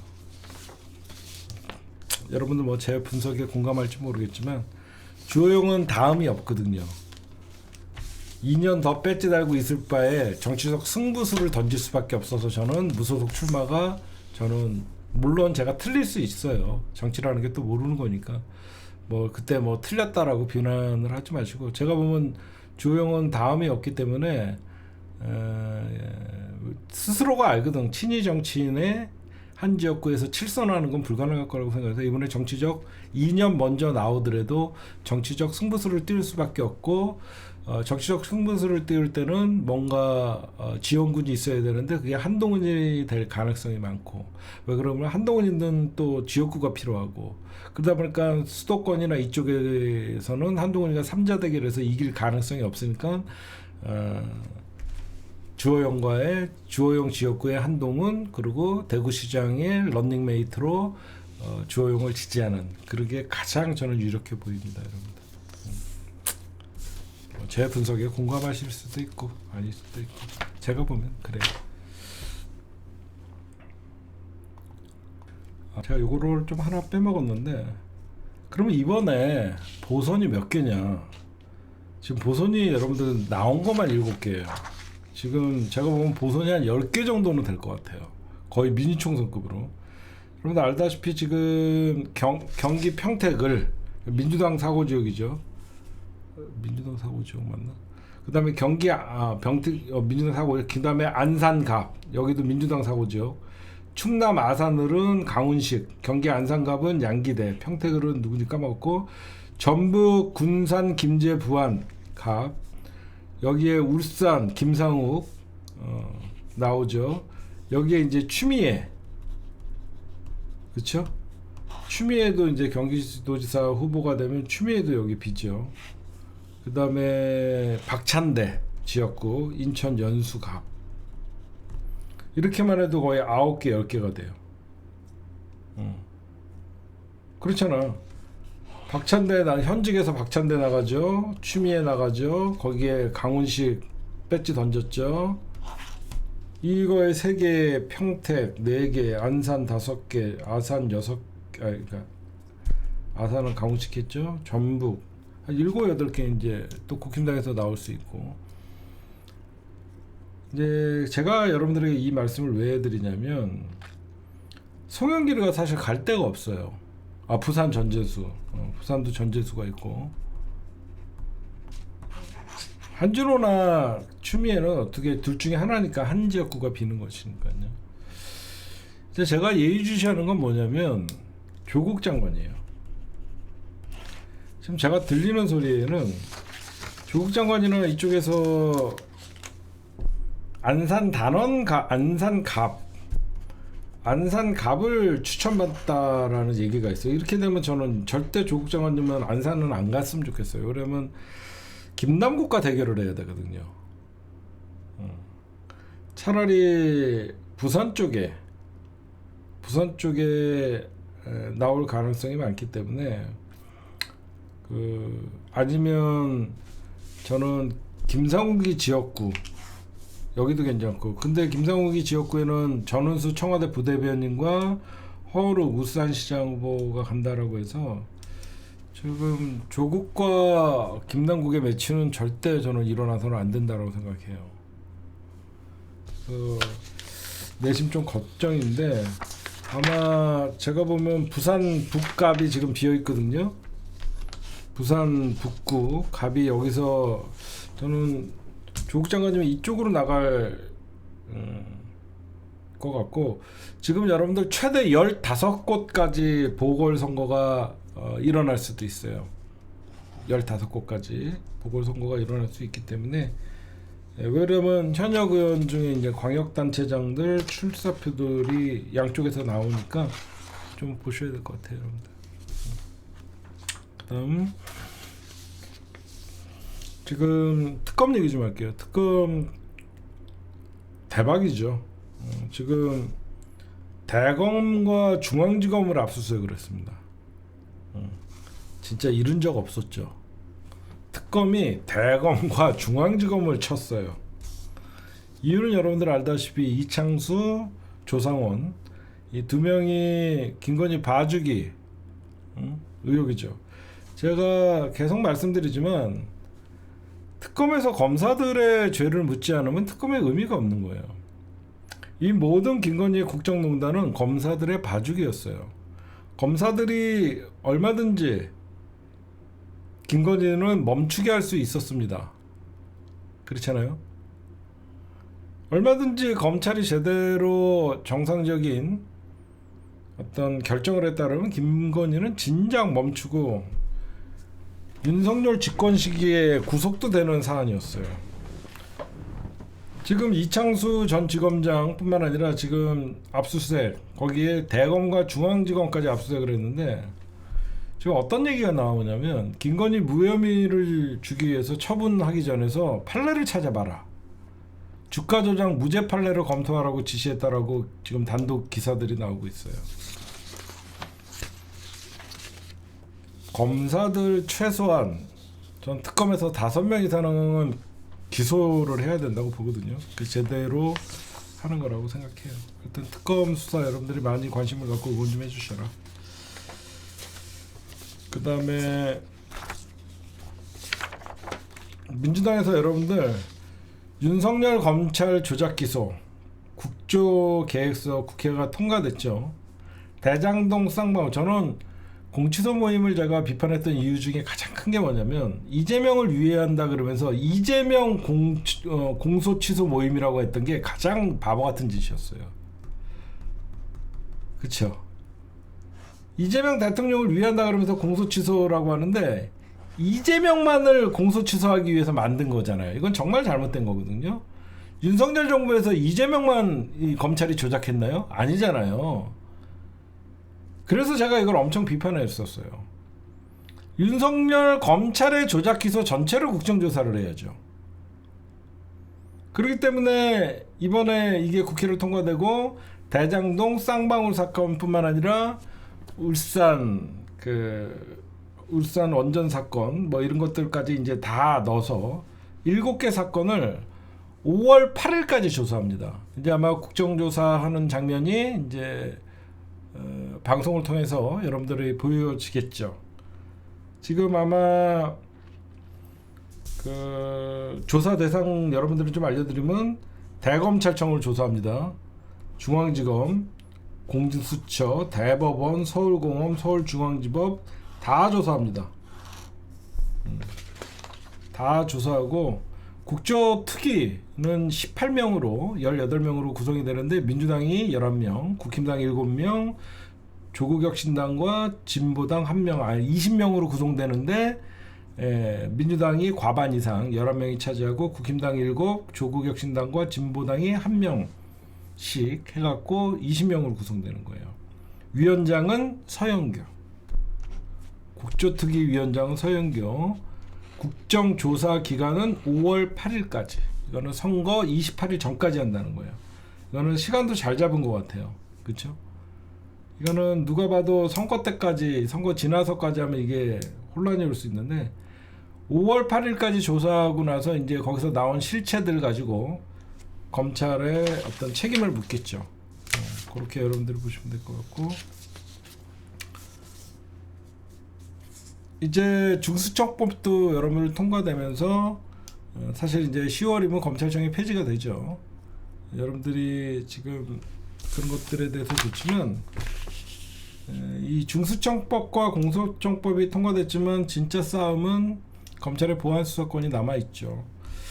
근데 오늘 어떤 기사가 특사견 지휘권이 아직 없어진 건 아니다라는 게 있어요. 이게 무슨 말이냐면, 왜 여러분들 형사소송법 196조를 삭제를 해야 되냐면요, 196조, 197조 이런 것들을 삭제를 해야 되냐면, 검사의 직무 범위와 검사의 수사권이라는 걸 삭제를 안 하면 특사경이라고 하는 일반 공무원들이 어떤 순환적으로 맡고 있는 그거에 검사의 지휘권이 확보가 돼 있어요.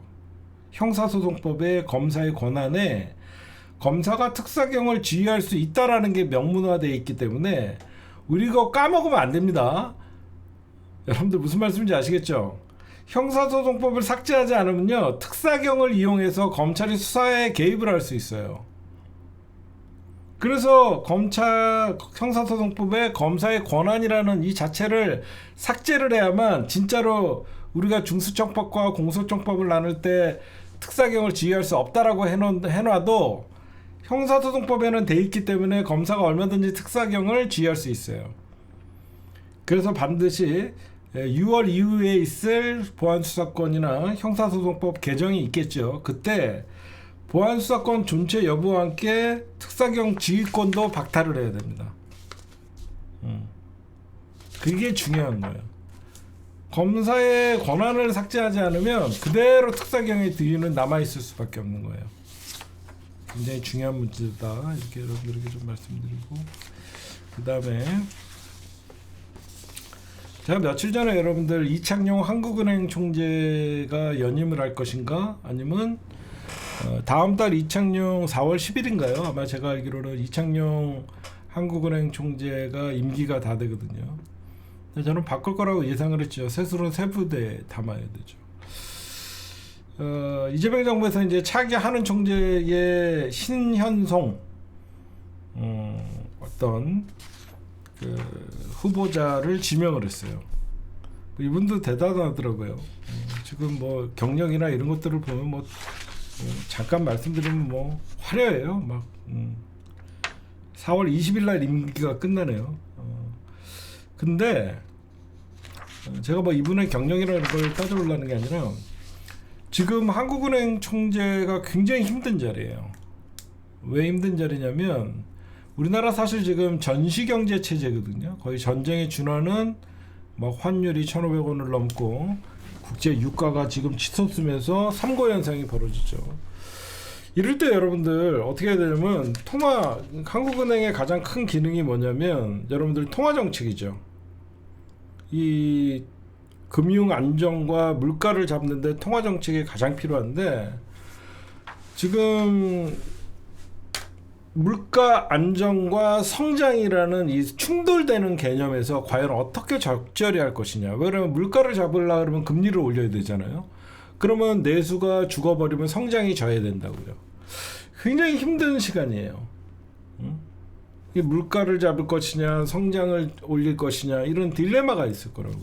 그래서 어떤 균형을 잡는 거를 할 것인가. 아마 이번에 좀 굉장히 힘들 거예요. 왜 그러냐면요, 이재명 정부가 여러분들 탄생할 때 가장 처음에 국정 기조가 뭐였냐면 이 침체된 경제를 살리는 게 기조였어요. 지금 생각해 보시면, 그렇죠? 작년에 이재명 대통령이 취임하고 나서 윤석열 정부에서 내수가 침체되고 전체적 경기가 굉장히 마이너스 성장을 보일 때 이재명 대통령이 어떻게든지 양적 완화나 돈을 풀어서라도 경기를 살리려고 주력을 했단 말이에요. 그렇죠? 근데 지금의 현실은 대통령 취임한 지 1년 만에 어떤 상황이 반전이 되냐면 지금 물가가 굉장히 중요하게 돼버렸어요. 지금 중동에서의 전쟁이 터지면서 물가 안정, 그러니까 상승을 어떻게 억제할 것이냐, 이게 그 주안점이 됐기 때문에 물가 안정과 성장이라는 충돌적 개념에 대해서 어떻게 균형 잡힌 일을 할 것이냐, 뭐 대통령이 인정할 정도로 하는 총재는 독립적인 기구이기 때문에 어떻게 대처할 것이냐는 좀 잘 봐야 되겠죠. 기대 반 우려 반. 그 다음에 중동 전쟁, 이것도 제가 오늘 좀 심도 있게 분석을 한 부분 이어서 하겠습니다. 네, 앞으로 중동 전쟁 그리고 전망, 트럼프가 초토화 데드라인을 연장하는 5일 연장을 해줬는데 벌써 중동의 전쟁이 거의 4주째인가요? 거의 한 달 가까이 지금 이제 장기화돼가고 있다 보니까 전 세계적으로 이제 물가 상승 압박이나 이제 에너지 수급에 굉장히 차질을 빚게 되고 있죠. 트럼프가 초토화시킨다 그랬던 거는 이란의 그 가스, 그 다음에 화력 발전소, 에너지, 전기를 끊겠다는 거예요. 이란 가스 발전소부터 치려고 했던 거예요. 근데 왜 트럼프가 내일 아침까지였거든요. 원래 내일 아침 8시 44분이었는데 갑자기 모든 공격을 닷새간 멈출 것이다. 이란과 생산적 대화를 나눴다. 저는 이 이면에는 48시간이라는 최후 통첩을 한 다음에 이틀 만에 말을 바꾼 것은 이 공격을 해도, 그러니까 초토화시킨다고 해서 공격을 해도 미국이 얻을 수 있는 게 굉장히 낮았을 거라고 생각해요. 미국이 이란에 전기를 끊으려고 어떤 그 발전소들을 폭격을 한다고 예고를 했는데 이게 현실적으로 생각만큼 성과가 안 나고 오히려 역효과가 많이 나올 거라는 판단이라고 생각해요. 그게 왜 그러냐면 이란이 여러분들 과거에 그 여러분들이 생각하는 것 가지고 무슨 대형 발전, 이란의 어떤 연료 체계가 보니까 전력 생산의 95%가 화력 발전에 의존한대요. 전력 생산의 95%가 화력 발전에 의존을 하고, 워낙 기름이 많이 나오니까 화력 발전에 의존을 하고 있는데, 어디에 대형 그 발전소 몇 개가 이란 전체를 움직이는 게 아니라 전국적으로 발전소가 쫙 퍼져 있대요. 전국적으로 쫙 퍼져 있다 보니까 몇 군데를 타격한다 그래갖고 이란의 대정전 사태나 전기를 끊는데 효과가 없다라는 거예요. 지금 얘기가 나오는 게. 그러다 보니까 그 이란의 전력망의 가장 큰 특징은 광범위한 분산. 거의 130만 킬로 하면 여러분들 어마어마하잖아요. 서울에서 부산이 400킬로인데 130만 킬로를 넘나드는 전선 길이가 있다라는 거예요. 그러다 보니까 왜 그러면 이란은 이렇게 전국에 이란의 전력망을 분산시켰냐? 이게 1980년도에 있었던 이란 이라크 전쟁 때, 이때 이란이 깨달아갖고 군사적 약점을 보완하기 위해서 전국의 전력망을 쫙 퍼뜨렸다는 거예요. 그때의 약점을.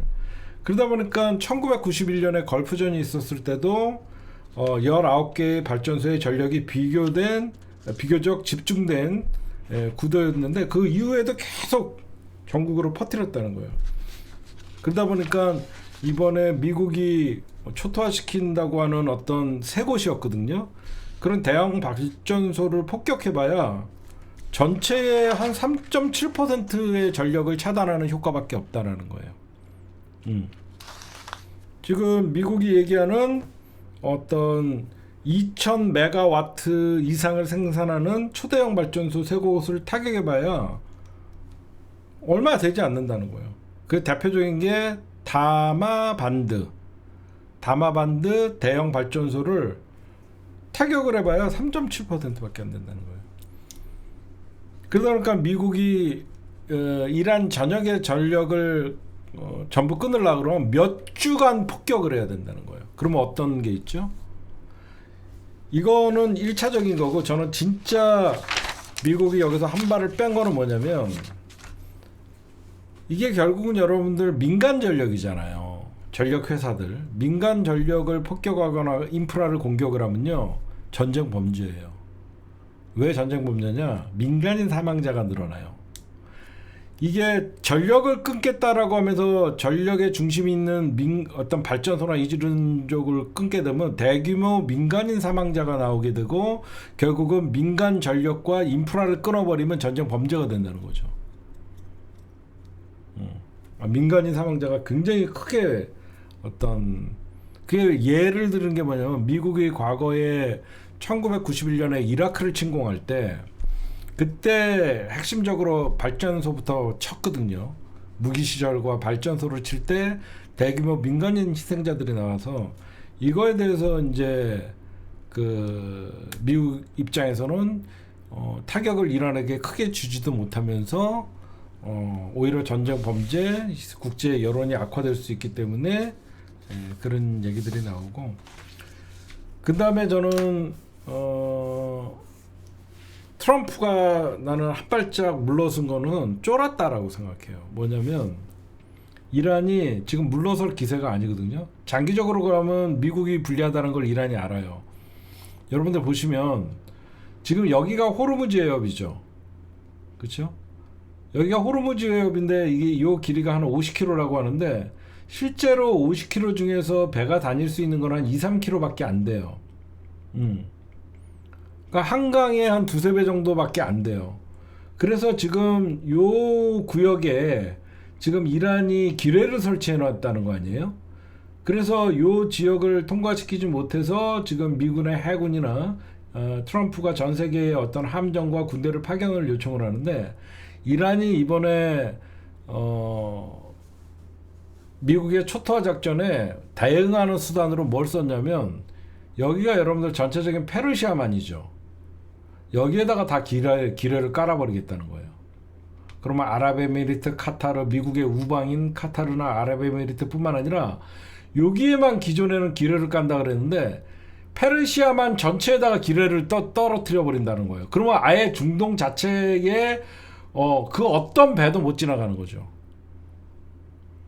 이거에 대해서 이제 미국의 어떤 경제적 타격이나 우방국들에 돌아설 수 있는, 그래서 이런 이란의 결사항전 이런 것들에 대해서 미국이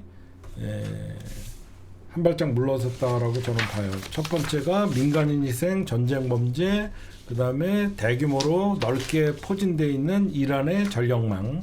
그래서 실질적으로 초토화 작전을 한다 그래도 이란의 전력망을 끊는 데는 큰 효과가 없을 거고, 오히려 전력망을 공격했을 시 페르시아만에다가 대규모 기뢰가 설치가 되면 주변국들뿐만 아니라 저쪽 페르시아만, 그 다음에 호르무즈 해협, 오만까지 이어지는 중동의 길이 전부 막히게 된다는 것이죠.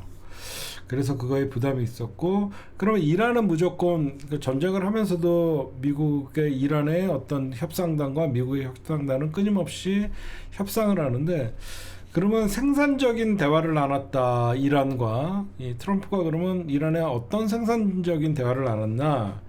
중국의 위안화 결제에서 한 발짝 물러선 것 같아요. 제가 보면 중국의 위안화 결제를 이란이 어떻게 보면 실행을 하다가 반미 정부를 제거하려고 그랬잖아요.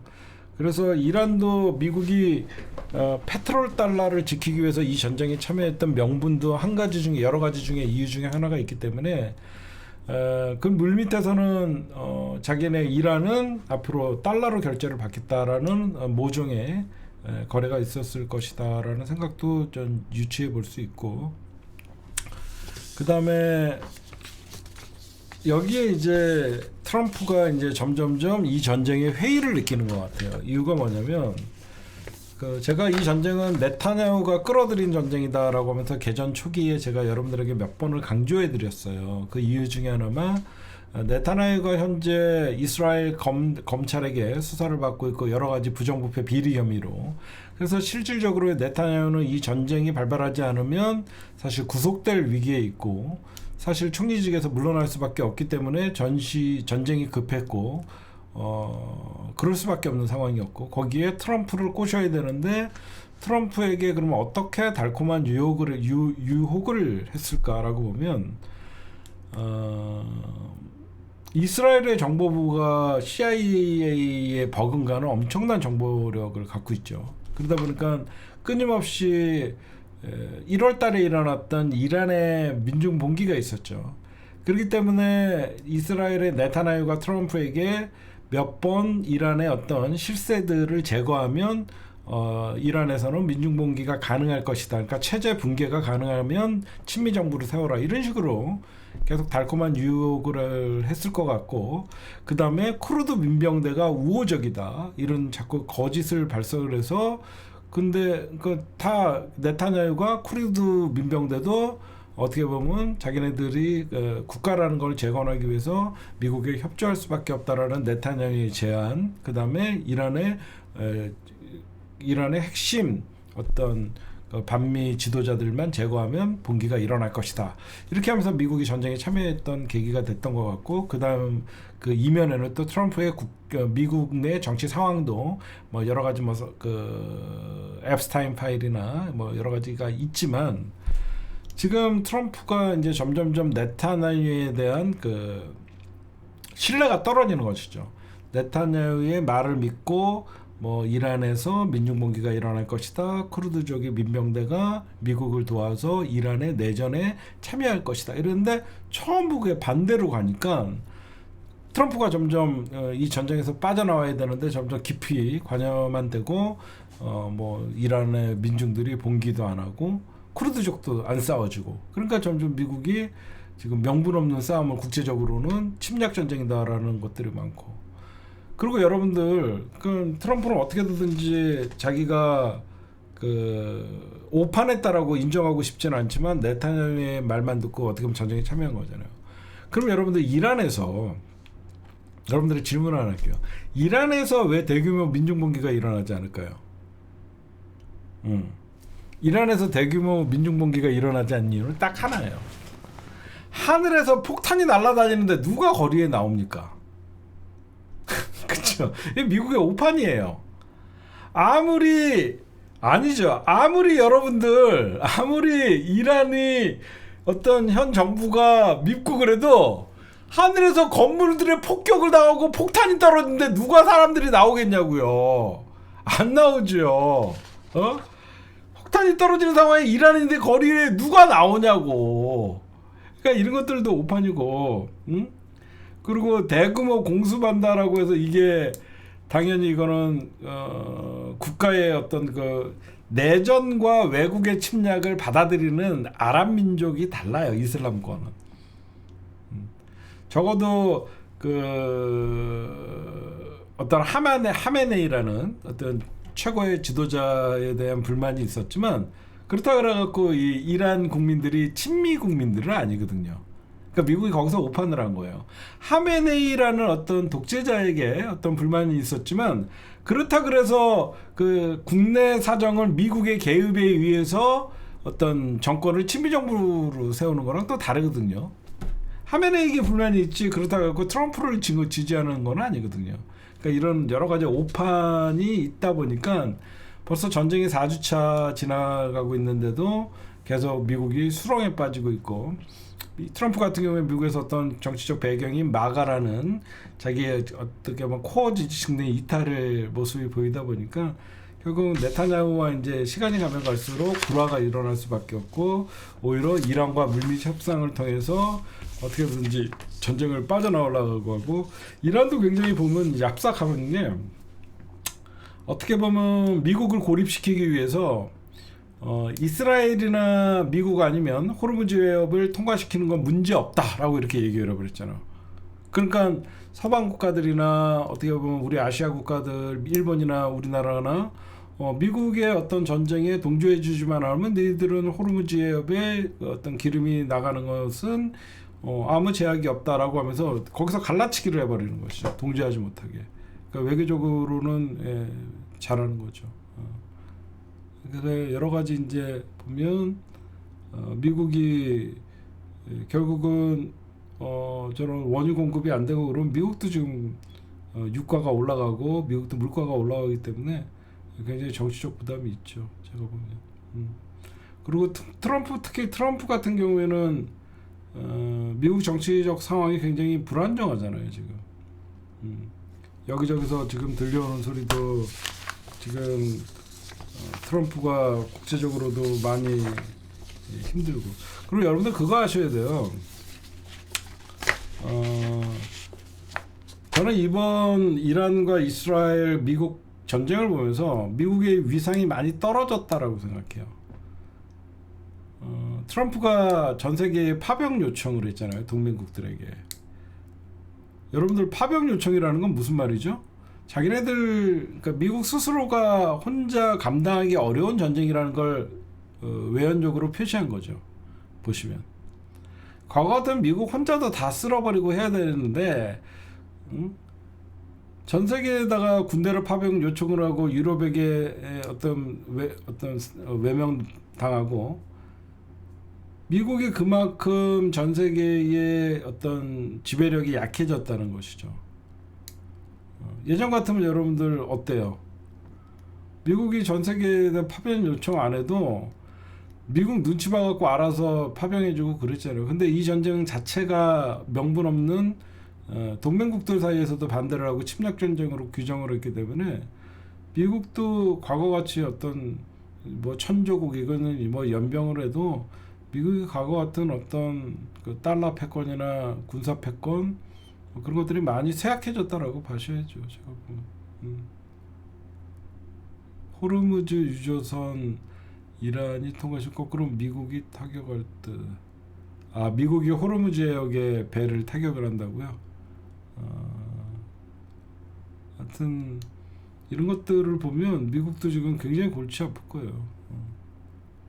트럼프도 11월에 있는 중간선거도 해야 되는데 물가는 올라가지 이 전쟁을 장기화가 되면 안 되지.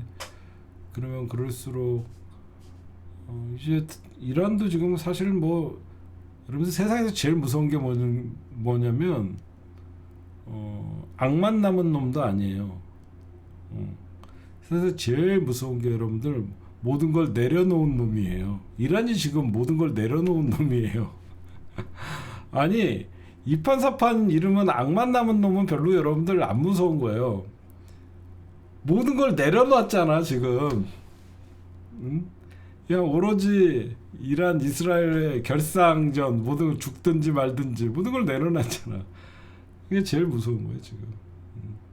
근데 그거에 반해서 이스라엘이 네타냐후나 트럼프 같은 경우에 감옥 안 가려고 지금 전쟁을 일으켰잖아요. 제일 무서운 겁니다 이게.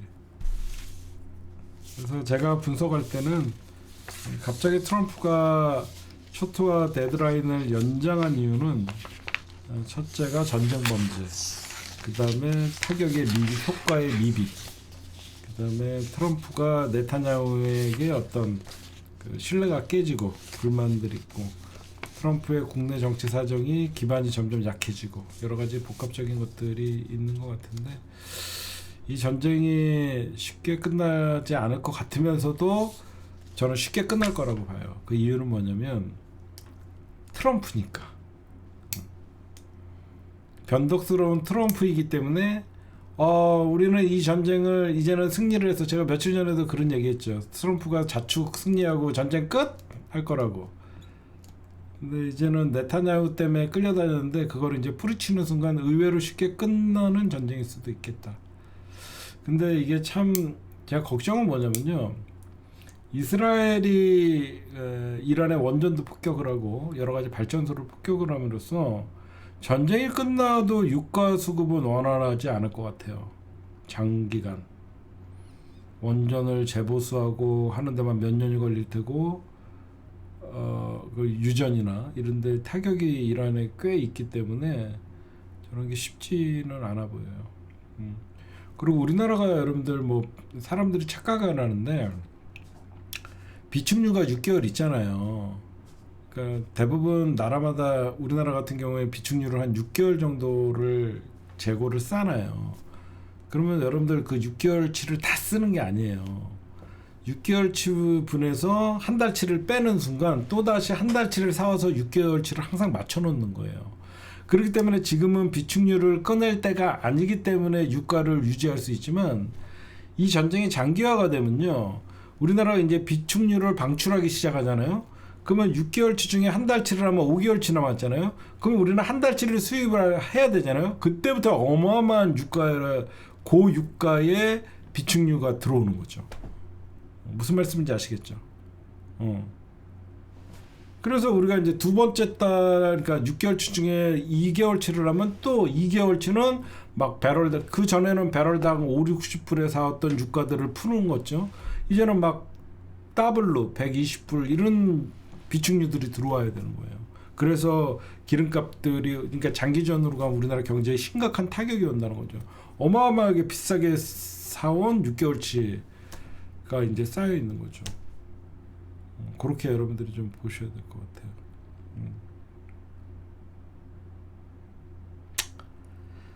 네, 오늘의 심층 분석은 다양하게 많이 다룬 것 같네요. 녹화는 여기까지만 할게요.